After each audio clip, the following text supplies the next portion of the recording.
Assalomu alaykum va rahmatullohi va barakatuh. Bugun sizlar bilan sohib Qur'on Amir Temurni yodga olamiz.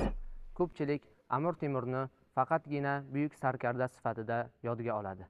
Aslida esa Amir Temur tartib va intizom bilan kuchli imperiya qurgan buyuk inson edi.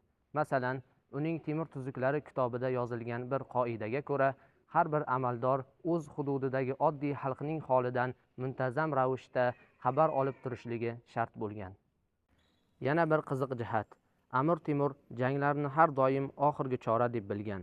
U avval diplomatiyani sinagan, hatto ayrim shaharlar unga qarshi chiqmasdan turib taslim bo'lgan. Chunki Temurning tartibi va adolatli siyosatining dovrug'i dunyolarga doston edi.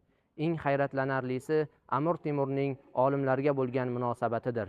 U janglardan qaytgach, eng avvalo ulamolar bilan suhbat qilgan, chunki u yaxshi bilgan, qilich bilan yer olinadi, lekin ilm bilan u saqlab qolinadi. Shu sabab Samarqand nafaqat siyosiy markaz, balki ilm-fan va madaniyat markaziga aylangan. Amir Temurni faqatgina janglar bilan eslash bu uning yarmini bilish demakdir. Amir Temur yuksak strategiya va buyuk tafakkur egasi edi. Assalomu alaykum va rahmatullohi va barakatuh.